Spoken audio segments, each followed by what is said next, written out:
Well, hello and good morning. I just woke up. But I'm going to show you how to make your sleeves for your doll sweater. Alright, so yesterday we made this one together. Okay, I have not done a thing to it. You can see I didn't even tie this end into here. But we'll do that in the finishing. Okay. And then I said, go ahead and make one just like that, only don't do the neck part. Boom, boom, boom. That's what I did. Alright, so if you hold these up together, you look and see they are just about the same size. Maybe one's a little bit longer, maybe one's a little bit shorter. If it's within like stitch or two, it doesn't matter too much, but I can hold these together and you can see how I'd be able to sew that and I could make it match up. I can sew along here and make it match up. Even though this one has a few big holes in it and this one is tighter, doesn't matter. We're going to fix all that. Remember, you're going to have sleeves in here, so it doesn't make that much of a difference. Okay, so for sleeves, we're going to do two at the same time. That way we're assured that they are the same length. And I actually brought out, this is my metal knitting needle. It's the same size, but I might use the metal ones today so I can show you how they slide a little bit better if you have a cable needle that has a metal thing on it on the end. The other thing I want to talk about is when you do the collar, you have a couple of options. A lot of people like using a smaller needle for the collar because it looks kind of nice.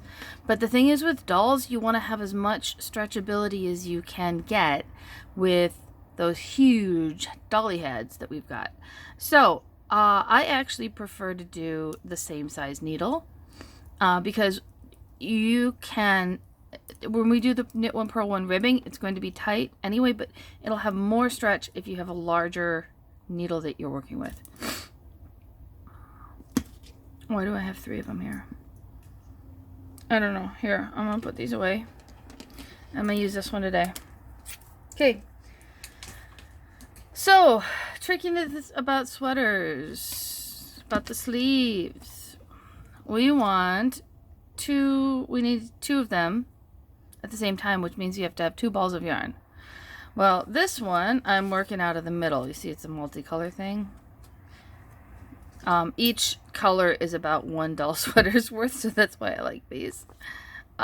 Okay. So, I'm working out of the middle, which is this warm gray.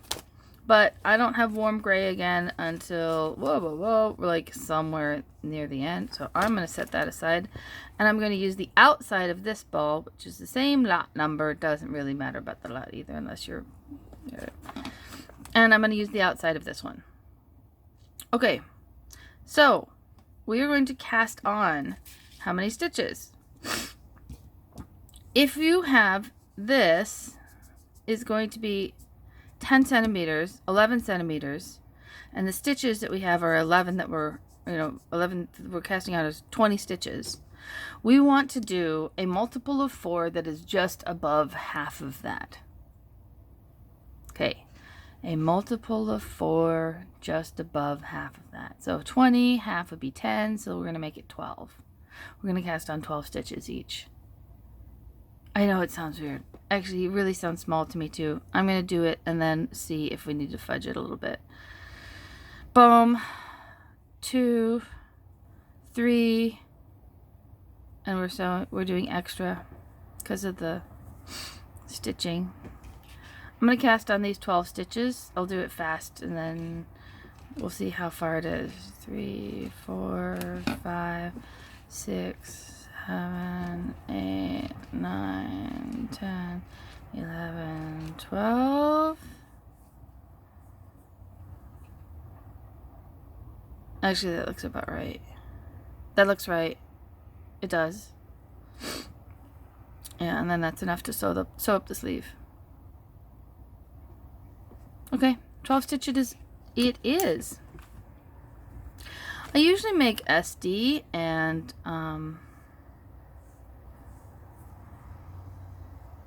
bigger sweaters, but this time MSD because my little boy needs a sweater. Okay, and so here I'm doing the same thing again. I'm just casting another 12 stitches on.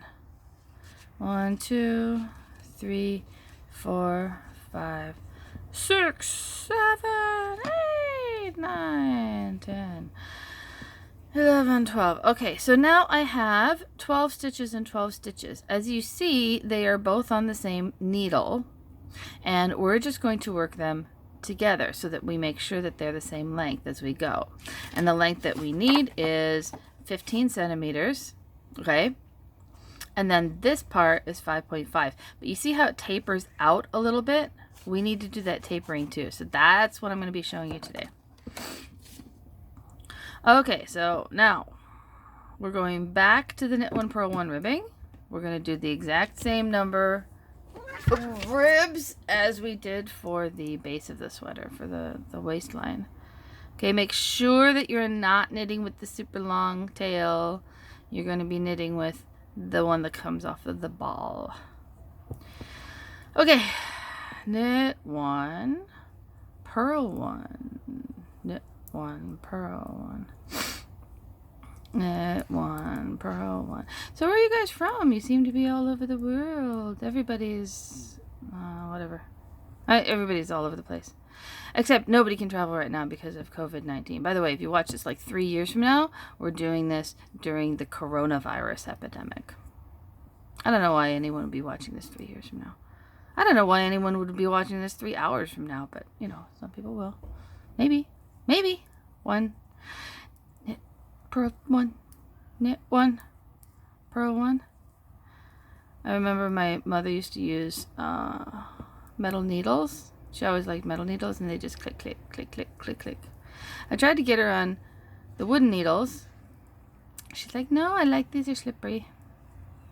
So when she died, I got a whole slew of metal needles. Yeah, see, they stretch out, so that is going to be perfectly fine for my little boy's wrist. I know, it seems really small. Everything seems small. Maybe it seems too big. I don't know. But we're going to sew them together anyway. So make sure... The only problem with this is you gotta knit through. Oh, slip the first stitch. Yeah. When you do this, sorry, it's in the morning. I'm interrupting myself, and I'm going a lot of and and. When you do it, you just want to make sure you keep going straight across, and you don't stop in between. Like, don't stop at this point. Make sure you do the next one also. Okay, that's the only rule. But since they're little dolly sweaters, it's not going to make that much of a difference. I mean, like, time-wise, to just go ahead and knit the other side. She wants attention. It's first thing in the morning. I've been sleeping all night. And what do? I wake up. I don't even make coffee. And I sit down and I start knitting. Sounds about right. It's a Sunday. Whatever. You can't tell me what to do on Sundays, kitty. Okay. Oh, right. So you can see we are now, these go up really, really fast. Sleeves go so fast. So what I'm going to do is I'm going to knit, just kind of pause the video. I'm going to do the cuff. So 2 more rows of knit one, purl one ribbing. And then I'm going to do 2 rows of my stockinette stitch. Okay, so 2 rows, 1 row across, knitting, 1 row across, purl. All right, and then I'll come back because I'm going to feed the cat too, because she's not going to leave me alone unless I give her food. Okay, pause. Okay, so I am on my last purl row. No, I'm not the last one, just the last of those 4 rows that we're going to do. So now you can start to see how these sleeves are coming about. So we have the ribbing, which is going to match here. It's going to be the same length as this. And we've gone up 4 rows, and now we need to start expanding it. It needs to get wider because this is about where we are right now. If we're going to sew that on, but we have to double that somehow between this point and the sleeve, you know, the shoulder. So the way we're going to do that is we're going to do increases. If you've never done increases before, this will be an adventure. Actually, it's pretty easy. What we're going to do is we're going to knit into the front and the back of each loop. Okay, so here I have my knit, you know, my loop on the string, on the yarn, on the knitting needle, and usually I just knit like this and then pull it through and slide that off. Okay, but this time we're going to do it a little differently. Okay, I'm going to hold it up closer. I'm going to go through, I'm going to act like I'm going to knit, but then instead of knitting, I'm going to go into the back of the loop and I'm going to hook one more on.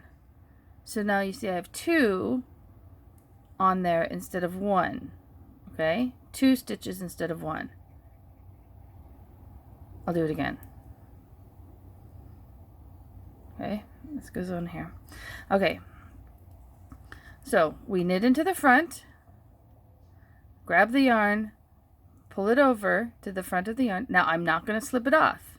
Instead, I'm going to hold on to this loop, go into the back of my knitting, into the back there, right?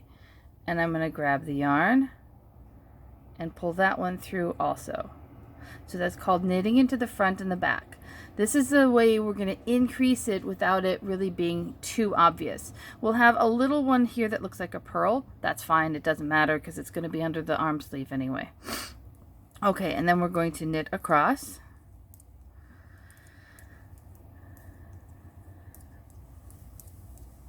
And we're going to do the same thing on the last stitch. So I go through, knit, go into the back of the stitch, knit, 2 and 1. All right, now I'm done with this one. I'm going to do it with this one.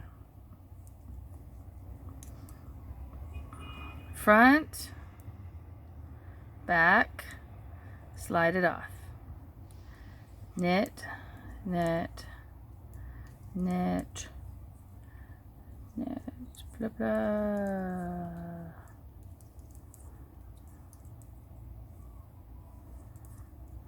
By the way, I have this piece of white paper here so that you guys can see a little bit better, because otherwise it's gray on gray. I have a gray table. All right, so I'm going to go in here, knit, don't slide it off, go into the back and get 1, now slide it off. Okay, and then we're just going to purl as usual. So I'm not going to do anything different on my purl rows. Slip the first one, purl. Purl. If you have a lot of extra yarn in some of these loops at the end, don't worry about it right now. Okay, don't worry about it, because we're going to be doing we're going to be sewing these together, and when you sew them together, it won't show. But even then, you can always just kind of work it a little bit and wiggle it around, and they'll sort of come out. Okay. Okay, and then on this one, the purl row. Slip the first stitch. Boom. All right, this is stuck. There we go. Yarn stuck. See, now that I've fed the cat, I've done my hunting duty for the day. So she'll leave me alone until it's time to go hunting again. See, until I go hunting for cat food and coffee, the day has not yet started. All right. So now we know how to increase. How often are we going to do this? We're going to do it every 4 rows. Okay, so this is the first row we increased. Nothing. And then we'll have back and forth, nothing. Oh, wait. Yeah, 4 rows. Sorry, my brain. Okay, I'm gonna untwist. I keep doing this, and I know that I shouldn't, but I always turn in the same direction. You should turn in opposite directions. Okay, so the first time, if you go across, you turn this way. The next time you go across, you turn this way. But I don't do that because I'm a creature of habit, and I would rather tangle things up because it makes life more interesting. Okay. So now we're just going to knit a couple of rows. Every 4 rows. So you should do, I don't know how many increases, some increases between now and the top of the sleeve. But every time you increase like that, you're adding 2 stitches. So you will have, actually, let's check right now. Let's take a look and see how much of a difference it made. So if I look, remember I pull over on this side to look. And the last time it was just barely enough. And now I am that much over. Right? Okay, so we're going to do a few more increases like that. One side. Do you want to watch? Or should I just slip the first stitch? Or should I just pause it again and come back to the next one? Well, we have to go 15 centimeters on here. Alright, so 15 centimeters is our desired length. So I think what I'm going to do is I'm going to stop right now. And then I'll let you guys do your own increases. And then we'll meet up when we get to the top. Once you get your 15 centimeters. Can you do it? No, you can't. Alright, we'll go up, do 2 more increases. Okay? One more increase, and then another video.